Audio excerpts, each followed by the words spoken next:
జూబ్లీహిల్స్ నియోజకవర్గంలోని షేక్పేట్ డివిజన్లో ఎవరిని అడిగినా కేసీఆరే బాగుండే, కేసీఆరే మళ్ళీ రావాలి, రేవంత్ రెడ్డి ఏం చేస్తలేడు అన్న విషయం ప్రతి ఒక్కరు కూడా చెప్తా ఉన్నారు.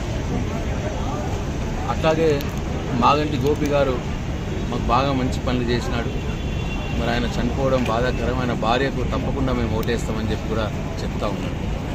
నిజంగా కూడా మేము ఊహించలేదు, ప్రజలలో ఈ రేవంత్ రెడ్డి మీద కాంగ్రెస్ ప్రభుత్వం మీద ఇంత వ్యతిరేకత ఉందని చెప్పి మేము కూడా ఊహించలేదు. ఎక్కడికి పోయినా అన్ని మాయమాటలు చెప్పిండు, ఆశ పెట్టిండు, 100 రోజుల్లో చేస్తానన్నాడు. ఇప్పటికి 800 రోజులైంది, 2 ఏళ్ళు అయింది, ఇంకా ఏం చేస్తలేడు అన్న మాట ప్రతి ఒక్క మహిళ, ప్రతి ఒక్క వృద్ధుడు ఇవాళ చెప్తా ఉన్నారు.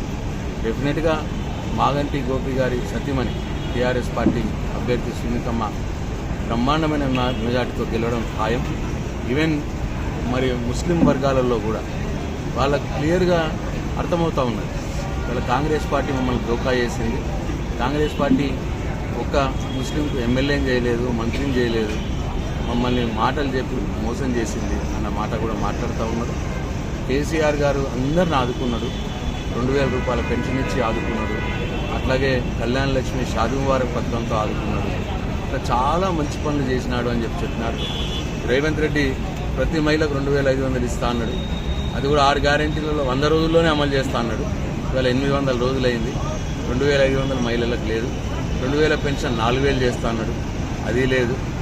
కళ్యాణ లక్ష్మిలో కేసీఆర్ 1,00,000 చెక్ ఇచ్చి ఇస్తున్నాడు, నేను తులం బంగారం కూడా ఇస్తానన్నాడు, తులం బంగారం లేదు ఇప్పటికీ. అట్లనే అమ్మాయిలకు స్కూటీలు ఇస్తానన్నాడు, కాలేజీకి పోయే అమ్మాయిలకు, అది లేదు.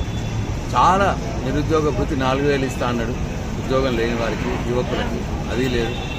2 లక్షల ఉద్యోగాలు నింపుతా సంవత్సరం లోపల అన్నాడు, 12,000 ఉద్యోగాలు ఇచ్చినాడు 2 సంవత్సరాలు కలిపి. ఇట్లా నిరుద్యోగులలో, స్టూడెంట్స్లో, మహిళల్లో, వృద్ధులలో ప్రతి ఒక్కరు కూడా ఇవాళ ఈ రేవంత్ రెడ్డి మమ్మల్ని ఆశ పెట్టి ఆకాశంకి వెళ్ళి కింద పడేసిండు మమ్మల్ని, మా నడుములు ఇరిగిపోయినాయి. కేసీఆరే బాగుండే, కేసీఆరే రావాలా, మేము తప్పకుండా ఈసారి రేవంత్ రెడ్డిని కాంగ్రెస్ పార్టీని ఓడగొట్టి ఆయనకు బుద్ధి చెప్తాం, ఆయన తొడపాశం పెడతాం అని చెప్పి ప్రతి ఒక్కరు కూడా అంటాం.